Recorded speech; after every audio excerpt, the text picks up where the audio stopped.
평양 대부흥이 있었습니다. 그때 큰 주제는 회개였습니다.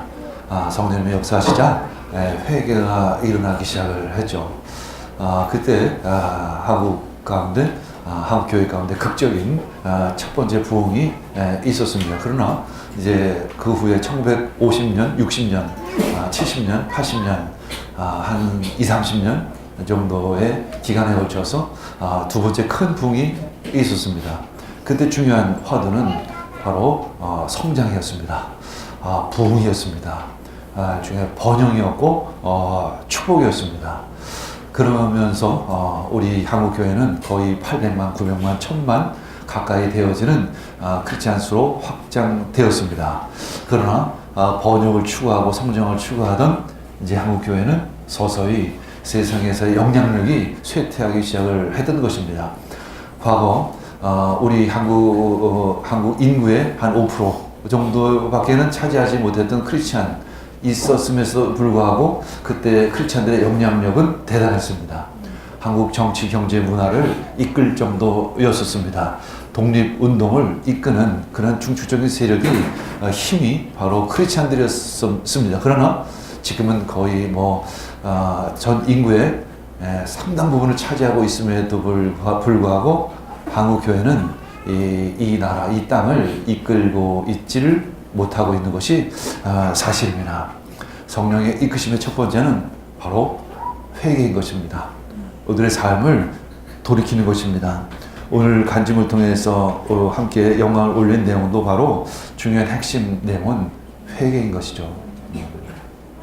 그러나 우리 부모님들은 자녀들이 회개하기를 원합니다. 자녀들이 주님께 돌아오기를 간절히 원합니다. 그러나 자기 자신은 그렇지 못합니다. 자기 자신은 아직 결단하지 못하고 있는 부분들이 있다는 것이죠. 우리 어린이들은 더 순수합니다. 그래서 예수님께서 말씀하셨죠. 이 어린아이와 같지 아니하면 천국에 들어갈 자가 없다라고 이렇게 말씀하십니다. 우리 모두는 이 어린아이처럼 순수한 마음으로 하나님의 그 기적과 이적과 기사와 또 그걸 통해서 주시는 하나님의 음성과 말씀을 우리는 들어야만 하고 그 말씀에 또 순종해서 나아가야 하는 것입니다.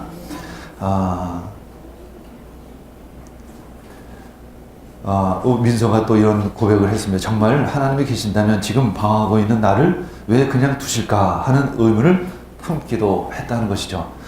또 우리 또 하나의 착각, 우리 크리스찬이 된 후의 착각은 뭐냐면 하나님이 다 알아서 해주시겠지라는 착각입니다.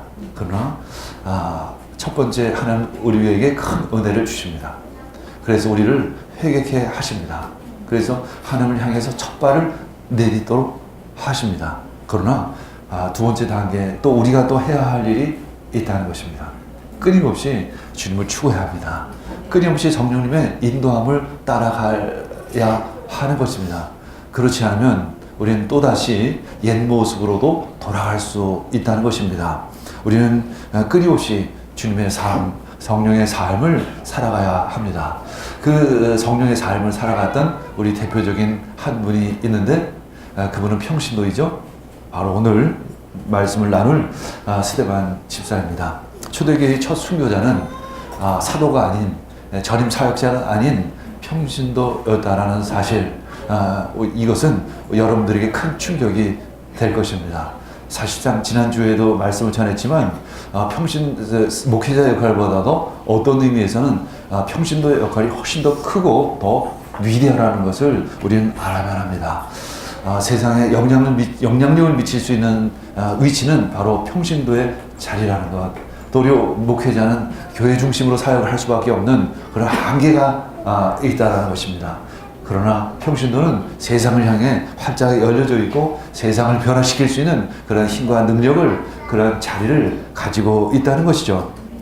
그의 순교는, 스데반 집사의 순교는 초대교회 최고의 선교사, 최고의 사도 중에 한 사람인 바울을 만들어 낸 것입니다. 이제 사도행전 6장, 7장은 스데반의 삶과 그리고 죽음을 기록했다라고 해도 과언이 아닐 것입니다. 스데반 집사의 삶, 그것은 바로 성령의 삶이었습니다. 성령의 삶은 십자가의 삶이었고 또 십자가로 십자가를 지고 그분을 따라가는 그러한 삶인 것입니다. 예수님께서 그랬듯이 이제 그는 십자가의 죽음을 맞이하게 될 것입니다. 왜냐하면 그분 스데반의 삶을 보면 그 끝이 어떠하리라는 것을 우리는 예측할 수 있습니다. 여러분들의 삶을 통해서 나의 삶의 끝이 십자가의 죽음일까? 아니면 자기 자신을 위한 삶으로 끝일까? 우린 충분히 자기 자신을 지금 이 시간 돌아보며 깨달을 수 있을 것입니다. 죽음은 삶의 연장선상에 있습니다.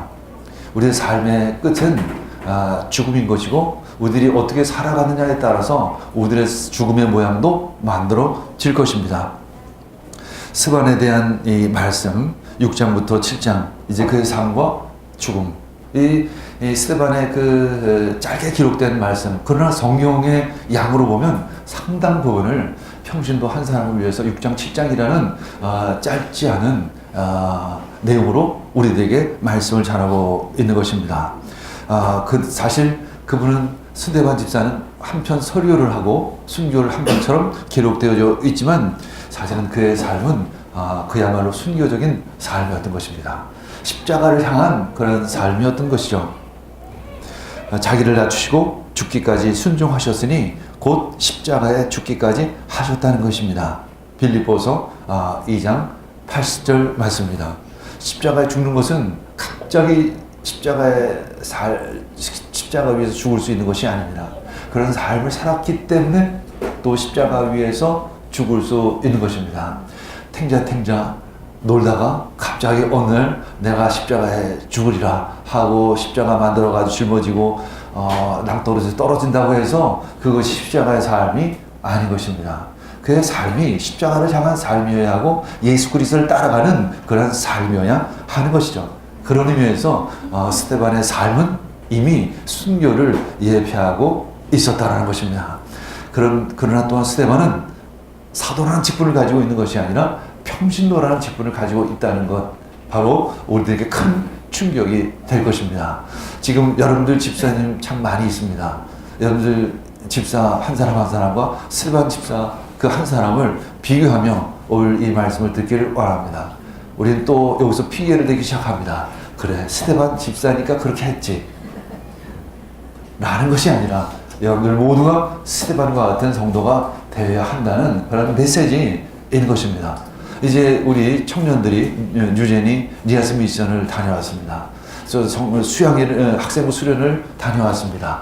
학생부 수련에서도 큰 은혜를 받았습니다. 처음 시작할 때는 도무지 이 아이들이 예배를 드릴 수 있기는 할까? 하나는 진짜 프로그램이 진행은 될 수 있을까? 했지만 역시 성령님이 역사하셨습니다. 성령님이 역사하셔서 첫 시간부터 주님을 만나는 그 눈물을 흘리며 하나님을 만나고 회개하는 그런 시간을 가졌습니다. 이제 다음 차례는 우리입니다. 우리가 그분을 계속 따라갈 수 있느냐? 그 하나님의 은혜 가운데 살아갈 수 있는가? 믿음의 삶을 살아갈 수 있는가? 그 질문을 우리는 해야 합니다. 그리고 끊임없이 믿음의 삶, 성령의 삶을 살아가야 하는 것입니다. 사도행전 6장 7절을 보면 스데반 집사의 이력이 나옵니다. 스데반은 멸류관이라는 의미를 담고 있는 이름을 가지고 있습니다. 그러나 그의 직업이 무엇인지는 알 수 없습니다. 나이도 알 수 없습니다. 재산이 얼마나 되는지, 어떤 아파트 평수에 살고 있는지, 교육 수준은 얼마나 되는지, 가족은 몇 명 있는지, 외모가 어떤지, 키가 큰지 작은지, 얼굴 색깔이 어떤지, 헤어스타일은 어떤지 이런 내용은 전혀 기록되어 있지 않습니다. 왜냐하면 하나님은 그것에는 별로 관심이 없기 때문에 그렇습니다. 그런데 우리 가운데는 자주 도리어 그 내면적인 것, 신앙적인 것, 믿음에 관련된 것보다는 이런 외형적인 것에 너무나도 많은 관심을 가지고 있는 경우가 너무 많이 있습니다. 그러면서 스데반 집사의 이력서가 등장하기 시작합니다. 첫 번째, 교회와 관련돼서 이제 초대교회가 문제가 되었을 때 성령과 지혜가 충만한 7명의 일꾼을 뽑았죠. 그 중에 한 사람이 바로 스데반 집사입니다. 아마도 그는 지혜로운 사람인 것 같습니다. 그는 성령이 충만한 사람이었었습니다. 이 뜻은 아마도 사람들로 하여금 덕망을 받는 사람, 그리고 그래 왜 덕망을 받을 수 있었을까? 아마 희생과 봉사함으로 다른 분들을 섬겼을 것입니다. 사랑이 많은 사람이었을 것이다 라고 우리는 예측할 수 있습니다. 그러면서도 또한 교회 운영이나 관리 또 행정에 어느 정도의 탁월한 능력을 가지고 있었습니다. 당시 히브리파 과부들과 헬라파 과부들과의 갈등, 이 갈등이 또한 이제 히브리파 사람들과 헬라파 사람들의 갈등으로 비화되었던 것이죠. 그러면서 이제 특별히 사도들은 사도들이 아니라 그 당시의 성도들은 헬라파 유대인 중에 7명의 집사를 일꾼들을 뽑았죠. 그런 의미에서 이제 스데반 집사는 헬라파 유대인이라는 것을 우리는 쉽게 알 수 있습니다. 헬라파 유대인임에도 불구하고 쉽게 해서 비주류에 속한 교회 성도임에도 불구하고 그는 많은 이들의 사랑과 존경을 받은 사람이었던 것입니다. 그리고 헬라파와 히브리파 이 두 부류를 잘 조화롭게 섬길 수 있는 그러한 성도였던 것이죠. 그래서 그는 사람들로 하여금 큰 칭찬을 받을 수 있었습니다. 그리고 다른 6명의 집사들과 함께 교회를 잘 섬기고 운영했기에 다시 교회는 부흥의 가도로 성장할 수 있었던 것입니다. 그리고 두 번째, 그의 사역의 모습을 보면 은혜와 권능이 충만해서 기적과 표적을 행했다라고 이렇게 말씀하고 있습니다. 그는 능력 전도자였었습니다. 그들이 스데반 집사가 기도할 때 병이 떠나갑니다. 스데반 집사가 기도할 때 귀신이 떠나갑니다. 그런 능력의 전도자였다는 것이죠. 왜 그런 능력을 받을 수 있었을까? 물론 하나님의 선물입니다.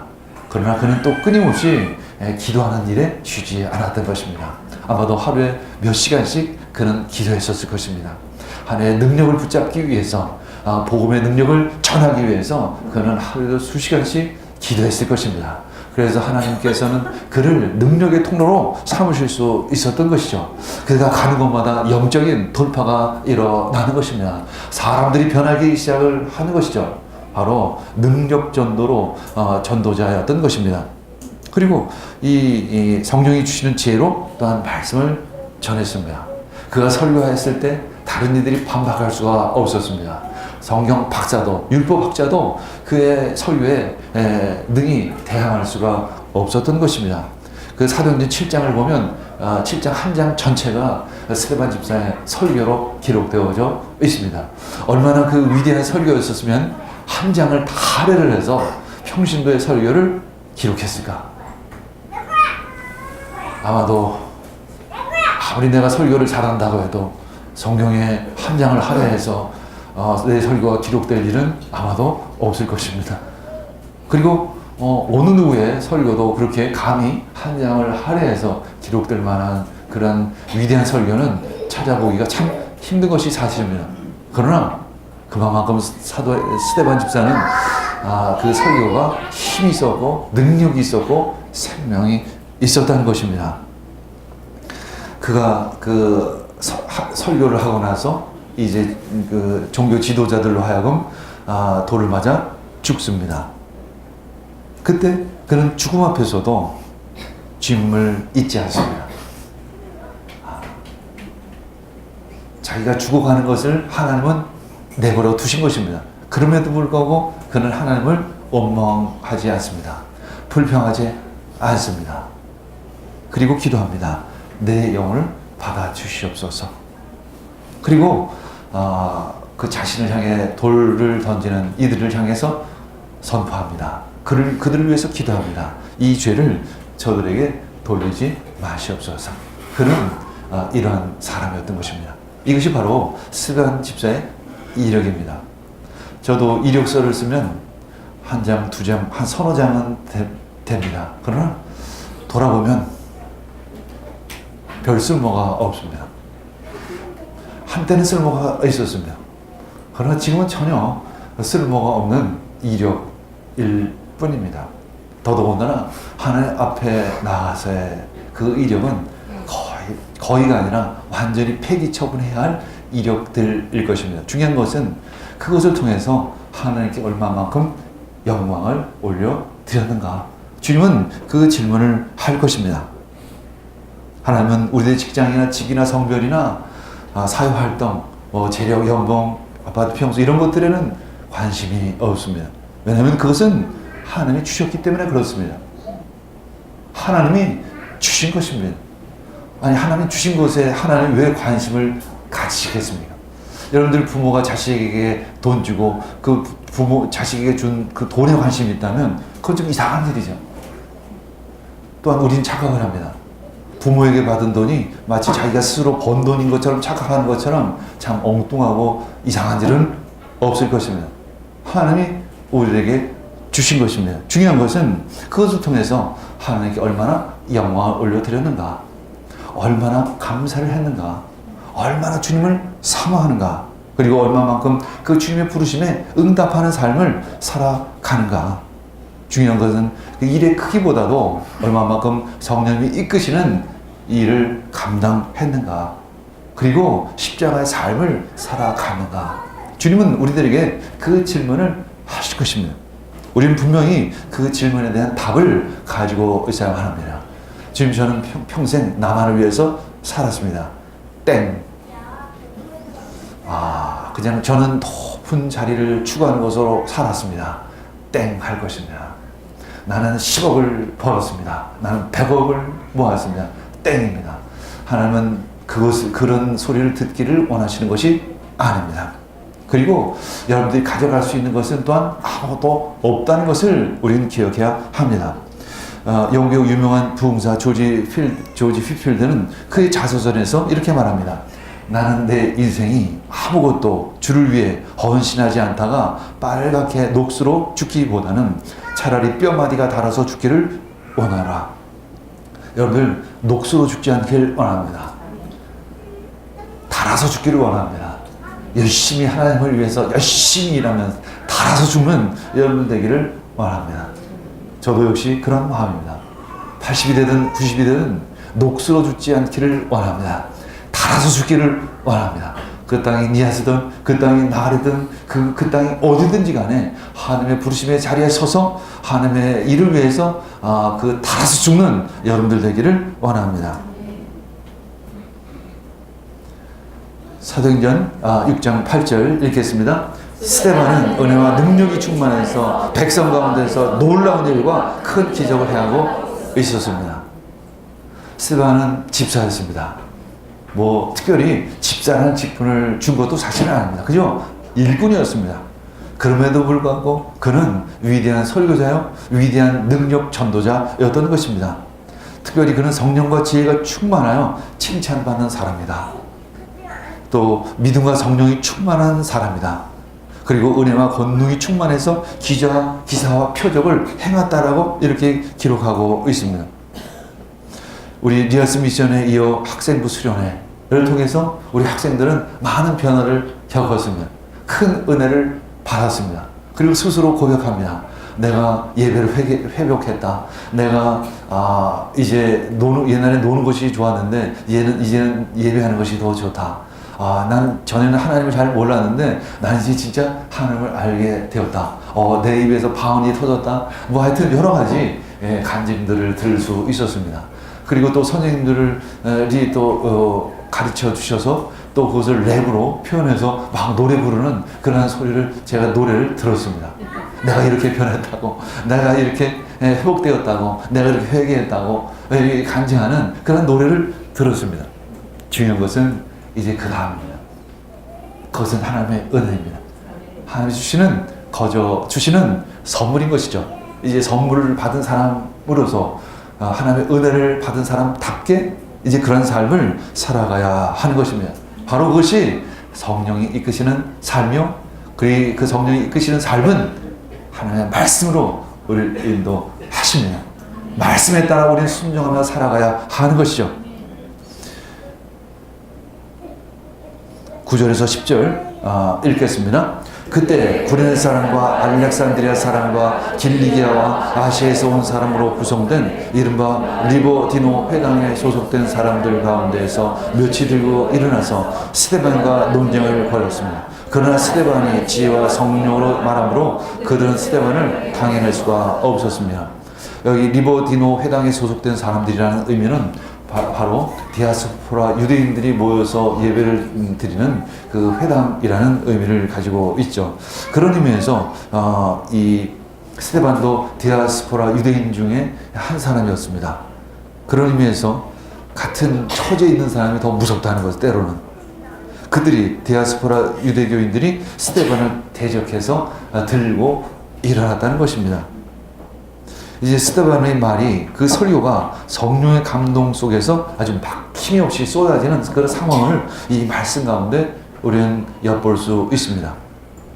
왜냐하면 성령이 이끄시는 지혜로 말하기 때문에 그들은 도무지 감당할 수가 없었던 것입니다. 성령이 이끄시는 말씀을 들을 때 우리는 두 가지 반응을 냅니다. 하나는 회개, 또 하나는 분노입니다. 그것을 자기가 감당할 수 있을 때는 회개로 반응을 하지만 감당하기가 어려울 때는 분노하기 시작을 한다는 것입니다. 여러분들 하나님의 말씀을 듣고 우리가 어떻게 반응을 하십니까? 우리는 회개로 반응해야만 합니다. 우리 어린아이들이 회개로 반응했던 것처럼 우리 역시 회개로 반응해야 합니다. 누가복음 12장 11절 12절 읽겠습니다. 너희가 회당과 통치자와 권력자 앞에 끌려갈 때 어떻게 대답하고 무엇을 대답할까 또 무슨 말을 할까 하고 염려하지 말아라. 너희가 말해야 할 것을 바로 그 시각에 성령께서 가르쳐 주실 것이다 라는 것입니다. 성령님은 어떤 상황 속에서도 우리를 인도하십니다. 우리 여러분의 삶 속에서도 성령님은 인도하십니다. 어떤 공경과 어려움 속에서도 성령님은 우리를 인도하십니다. 중요한 것은 내가 그 상황 속에서 그분을 따를 것인가 라는 결단을 해야만 하는 것입니다. 이제 그 시작이 온 것입니다. 특별히 이번 학생부 수련회와 이 또 니아스 미션에 다녀온 유대인들은 이제 그 결단의 시간이 온 것입니다. 이제 그 길을 갈 것인가 아니면 옛날의 삶으로 돌아갈 것인가 그 결단을 우리는 해야 하는 것입니다. 시작됐습니다. 하나님의 능력이 시작됐습니다. 그 길을 가는 우리 모두가 되기를 원합니다. 근데 또 아이들의 그 간증들을 들어보면 특별히 뭐라고 이야기를 하지 않았음에도 불구하고 자기의 부족한 점, 자신의 잘못을 너무나도 잘 알고 있다는 거예요. 참 이상합니다. 설교를 들은 것도 아니고 그저 성령님이 역사하셨는데 자연스럽게 자신의 문제의 핵심을 스스로가 진단하고 회개했다는 것입니다. 그것이 바로 성령님의 능력이고 역사하심입니다. 중요한 것은 우리가 몰라서 회개하는 것이 아닙니다. 알고 있습니다. 단지 회개하지 않을 뿐인 것이죠. 우리 스스로는 나의 문제를 너무나도 잘 알고 있습니다. 누구보다도 자기 자신을 자기가 가장 잘 알고 있죠. 그래서 회개의 시작은 스스로 해야 합니다. 사람을 기대하지 않기로 원합니다. 누구를 기대하지 않기로 원합니다. 믿음은 자기와 하나님과의 관계 속에서 시작되어지는 것입니다. 사도행전 6장 11절에서 13절 읽겠습니다. 그러므로 그들은 사람들을 선동하여 스데반이 모세와 하나님을 모독하는 말을 하는 것을 우리가 들었습니다 하고 말하였습니다. 그리고 백성과 장로들과 율법 학자들을 부추기고 스데반에게로 몰려가 그를 붙잡아서 공의회로 끌고 왔다. 그리고 거짓 증인들을 세워서 이렇게 말하게 하였다. 이 사람은 쉴 새 없이 이 거룩한 곳과 율법을 거슬러 말을 합니다. 이제 그 디아스포라 유대인 스데반을 대적하기 위해서 모인 그들은 이제 백성과 장로들과 율법학자들을 선동하기 시작을 했습니다. 아주 비밀스럽게 그들을 사주하기 시작을 했습니다. 그리고 거짓 증인까지 내세웠던 것입니다.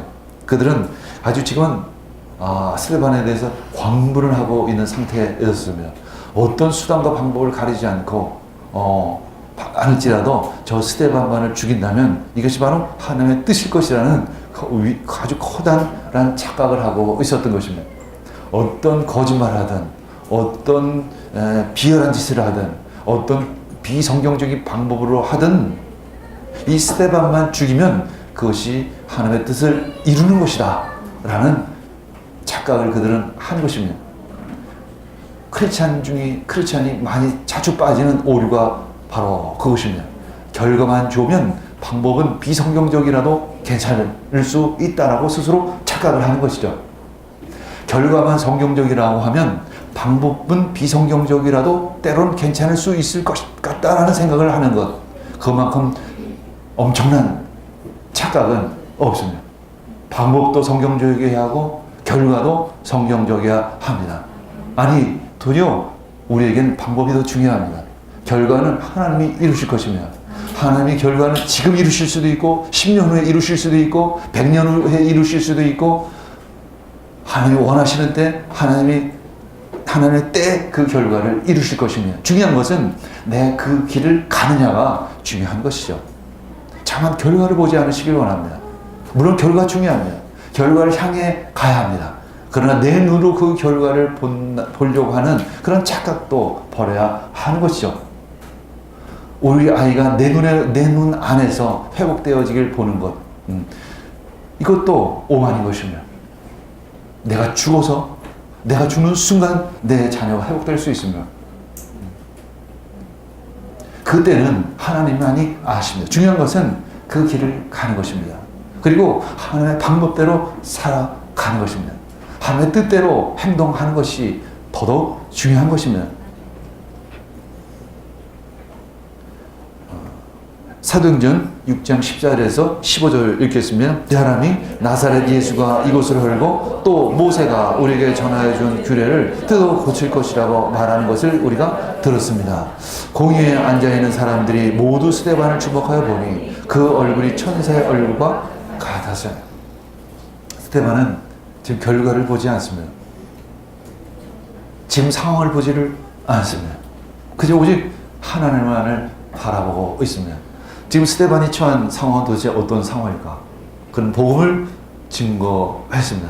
나름대로 의로운 일을 했습니다. 예수 그리스도를 위해서 말씀을 전했고 사역을 했습니다. 열심히 봉사도 했습니다. 열심히 성경 공부도 했습니다. 열심히 기도도 했습니다. 그러나 결과는 우리가 생각한 그런 결과는 아닙니다. 핍박이요 고난인 것입니다. 어쩌면 우리는 이런 상황 속에서 하나님을 원망하고 불평할 것입니다. 대다수의 사람들은 그렇게 할 것입니다. 왜냐하면 결과만을 생각하기 때문에 그런 것이죠. 중요한 것은 지금 내가 어떤 길을 가고 있느냐가 중요합니다. 그리고 내가 주님과 진정 동행하고 있느냐라는 것이 중요한 것이죠. 내가 이렇게 열심히 목회를 하는데 하나님이 이렇게 이루실 수가 있으십니까? 내가 이렇게 열심히 교회에 봉사했는데 교회를 위해서 이만큼 헌금을 했는데 하나님이 도대체 이루실 수가 있으십니까? 라는 것은 인간적인 질문일 뿐입니다. 지금 이 상황은 들끓는 분노, 이 죽음의 이 순간이 엄습해오는 이런 상황 속에서 이 스데반의 얼굴은 그 믿음이 지금 표현되어 있습니다. 평안입니다. 기쁨입니다. 감사합니다. 그래서 사람들이 그를 주목하여 볼 때 그의 얼굴은 마치 천사와 같았다는 것입니다. 스데반을 옹호하는 사람은 그 중에 한 사람도 없습니다. 100이면 100, 200이면 200명 전부 대적자로 가득 채워져 있는 상황입니다. 스데반을 죽이기 위해서 어떻게 하면 이 트집을 잡을까? 그리고 거짓 증거를 내세우고 거짓 증인을 앞세워서 스데반을 죽이려고 하는 상황 속에서 이 스데반의 모습은, 스데반의 얼굴은 한마디로 천사의 얼굴이었던 것입니다. 그에게는 어떤 신비한 빛이, 신비한 광채가 흘러나오기 시작을 한 것입니다. 이제 40이 넘으면 자신의 얼굴에 책임을 져야 한다고 말합니다. 오늘 집에 돌아가셔서 거울을 보시고 자신의 얼굴을 가만히 들여다보시기를 원합니다. 자신의 모습이 어떠한 모습인가? 대충 보면 내가 어떤 삶을 살아왔는가? 라는 나올 것입니다. 그리고 하나님이 원하시는 만큼의 그 모습이 아니라고 한다면 돌이키시기를 원합니다. 회개하시기를 원합니다. 그러면 여러분들이 성형외과를 가지 않을지라도 여러분들의 얼굴은 해처럼 빛나게 될 것입니다. 여러분들의 얼굴에 광채가 피어나기 시작을 할 것입니다. 그래서 은혜 받은 사람들의 얼굴을 우린 자주 봅니다. 얼굴이 참 빛이 납니다. 저희는 그런 이야기를 참 자주 듣죠. 얼굴에서 빛이 납니다. 얼굴에서 참 광채가 납니다. 그런 이야기를 우리는 들어야만 합니다. 모세 역시 하나님의 뒷모습을 보고 내려오는 순간 그 얼굴에서 광채가 났다라고 이렇게 표현을 합니다. 돌판에다 무자로 새긴 율법을 선포할 때에도 광채가 났습니다. 그래서 이스라엘 자손들은 모세의 얼굴에 나타난 그 광채 때문에 비록 곧 사라질 것이었지만 그의 얼굴을 똑바로 쳐다볼 수가 없었습니다. 그 빛이 얼마나 강렬한지. 물론 그것은 하나님의 빛입니다. 하나님의 빛을 반사하는 거울임에도 불구하고 그 빛은 너무나도 강렬했던 것입니다. 왜 하나님의 빛을 온전히 비출 수 있을까요? 여러분들, 거울이 뿌여면 빛을 온전히 반사할 수 없습니다. 거울이 깨끗할 때 빛은 반사할 수 있습니다. 자기 모습이 있을 때 하나님의 빛을 반사할 수 없습니다. 자아가 너무 강할 때 하나님의 빛을 비출 수가 없습니다. 저는 자주 우리 사역자들을 통해서 참 자아가 대단히 강하다라는 것을 너무나도 자주 느낍니다. 웬 자아가 저렇게 강할까? 저렇게 강한 자아를 가지고 도무지 무슨 사역을 하려고 할까? 참 의심이 들 때가 너무나도 많이 있습니다. 진정한 사역자는 어디 있을까? 전 매일 솔직히 기도합니다. 진짜 사역자는 도대체 어디 있을까? 하나님의 빛을 온전히 비추는 그런 사역자들은 도대체 어디 있을까? 능력이 없어서가 아닙니다. 뿌연 거울처럼 자아가 너무 강하기 때문에 하나님의 빛을 온전히 비출 수가 없는 것입니다. 예수 그리스도 이름으로 명하노니 그 알부진 자아는 다 무너질지어다. 아멘. 특히 우리 한 50년 이상 살아오신 분들은 충분히 경험했습니다. 자기 스스로가 별 볼 일 없다는 것. 그 특별히 큰 실패를 경험한 분은 깨닫습니다. 내가 별 볼 일 없구나. 하나님, 나를 통해서 역사하십시오. 나는 죽겠습니다. 주님만이 나를 통해서 사십시오. 이제는 이런 정도가 되어야 합니다. 사역자라고 하면 그런 정도가 되어야 하죠. 분노가 이글거리는 상황 속에서도, 자신을 중으로 몰아붙이는 상황 속에서도 그의 귀에는 천새들의 노랫소리가 들립니다. 산과 들이 기뻐서 메아리쳐 올린다. 한밤중에 목자들 저희 양 때 지킬 때 아름다운 노래가 창하게 들린다. 베들레헴 달려가 나신 아기 예수께 꾸로 경배합시다. 아마 스데반 집사에게는 예수 그리스도 그분의 얼굴이 선하게 보였을 것입니다. 광분하고 있는 그 무리들 속에서 예수 그리스도의 얼굴을 그는 보았을 것입니다. 그는 이 분노의 땅에 몸이 서 있지만 그의 영혼은 천상에 있었던 것입니다. 그는 원망하거나 복수하지 않았습니다. 도리어 그들을 불쌍히 여겼습니다. 저들의 죄를 용서하여 주시옵소서. 저희들의 죄를 저들에게 돌리지 마시옵소서. 바울서는 이렇게 말합니다. 여러분은 땅에 있는 것을 생각하지 말고 위에 있는 것들을 생각하십시오. 왜 그럴까요? 그분은 주님과 동행했기 때문에 그렇습니다. 에녹은 하나님과 동행하다가 어느 날 사라졌습니다. 하나님이 그를 데려가신 것이다. 이렇게 기록하십니다. 여러분도 그렇게 살다가 그렇게 하나님이 데려가시기를 원합니다. 그런 성령의 삶을 살아가는 여러분들이 되기를 원합니다. 여러분들의 자아가 깨어져야만 합니다. 스데반 집사는 자기 자신이 더 이상 있지를 않았습니다. 오직 그에게는 예수 그리스도만이 계셨습니다. 오직 스데반을 통해서 예수 그리스도의 사랑과 능력과 은혜만이 보일 수 있었던 것이죠.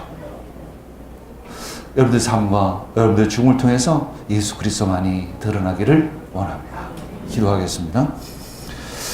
주님 감사합니다. 오늘 말씀하여 주님 감사합니다. 주님 깨닫게 하여 주시고 알게 하여 주시고 스데반 집사와 같은 그런 천성의 삶을 살아갈 수 있는 우리 모두가 되기를 원합니다. 이 모든 말씀 예수님의 이름으로 기도합니다. 아멘.